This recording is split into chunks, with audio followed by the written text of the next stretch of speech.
Praise the Lord. Hallelujah, hallelujah. నేటి ఉదయకాల ధ్యానం కొరకు మిమ్మల్ని కూడా ప్రేమపూర్వకంగా ఆహ్వానిస్తున్నాను. మన ప్రభువును ప్రియ రక్షకుడైన యేసుక్రీస్తు వారి యొక్క ఘనమైన నామములో మీ అందరికీ కూడా నా శుభాభివందనాలు. నేటి ఉదయకాలం కొరకు ఏర్పాటు చేయబడినటువంటి వాక్య భాగాన్ని చదువుకుందాం. అపోస్తులైన పౌలు కొరింథీయులకు రాసినటువంటి 2వ పత్రిక 13వ అధ్యాయము 11వ వచనాన్ని చదువుకుందాం. తుదకు సహోదరులారా, సంతోషించుడి, సంపూర్ణులైయుండుడి, ఆదరణ కలిగి ఉండుడి, ఏక మనస్సు గలవారయుండుడి, సమాధానముగా ఉండుడి. ప్రేమ సమాధానములకు కర్తయగు దేవుడు మీకు తోడయుండునుగాక. దేవునికి స్తోత్రం. హల్లెలూయా. దేవుడు ప్రేమ సమాధానములకు కర్త అయినటువంటి దేవుడు మనకు తోడుగా ఉండాలి అనుకున్నప్పుడు మనం చేయాల్సినటువంటి మొట్టమొదటి పని దేవుడు ఇక్కడ చెప్తున్నాడు. ప్రియమైనటువంటి వాళ్ళరా, అదేంటి? సంతోషించుడి. అంటే దేన్ని బట్టి మనల్ని సంతోషించమంటున్నాడు? దేన్ని బట్టి మనల్ని ఆనందించమంటున్నాడు? దేవుని వాక్యం సెలవిస్తుంది. ఫిలిప్పీయులకు రాసిన పత్రిక 4వ అధ్యాయం 4వ వచనంలో, ఎల్లప్పుడూ ప్రభువునందు ఆనందించుడి, మరలా చెప్పుచున్నాను ఆనందించుడి. దేని యందు మనం ఆనందించాలి? ప్రభువునందు, ప్రభువు కొరకు మనం ఆనందించాలి. అంతే తప్ప ఈ లోకములో ఉన్నటువంటి వాటిని బట్టి మనం సంతోషించకూడదు, ఆనందించకూడదు. ఈ లోకములో ఉన్నటువంటి నీ యొక్క సంపదను బట్టో, లేకపోతే నీ బలాన్ని బట్టో, లేకపోతే నీ అధికారాన్ని బట్టో నువ్వు సంతోషించకూడదు. కానీ ప్రభువును బట్టి నువ్వు సంతోషించాలి అనేటువంటిది ఇక్కడ వాక్యం చెప్తుంది. ప్రియమైనటువంటి వాళ్ళరా, అంటే ప్రభువునందు మనం ఆనందించాలి, ప్రభు పని కొరకు మనం సంతోషించాలి.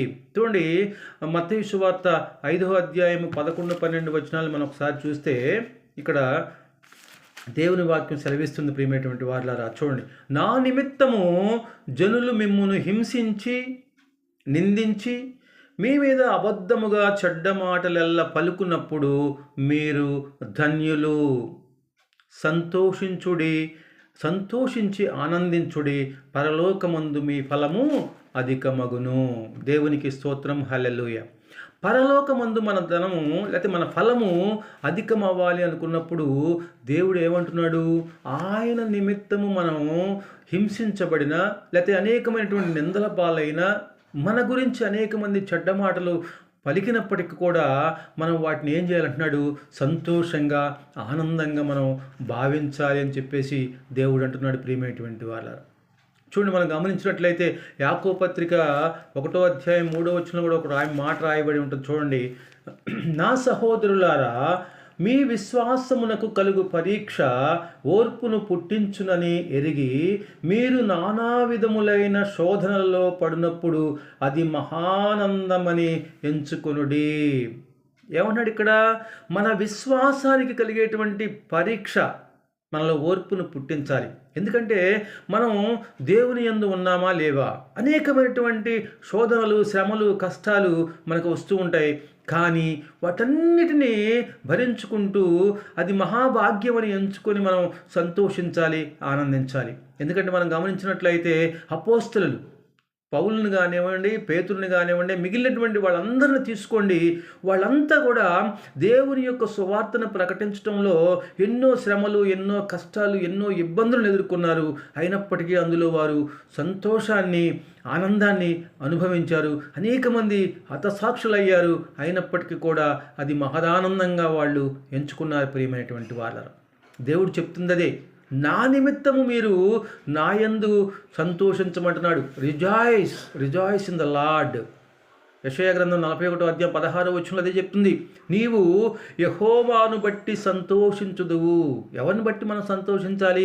ఈ లోకములో ఉన్నటువంటి వాటిని బట్టి కాదు. దేవుడు అంటున్నాడు, యెహోవాను బట్టి, నన్ను బట్టి నువ్వు సంతోషించాలి. నా నిమిత్తము నువ్వు సంతోషంగా ఉండాలి తప్ప ఈ లోకములో ఉన్న దేన్ని బట్టి కూడా నువ్వు సంతోషించకూడదు.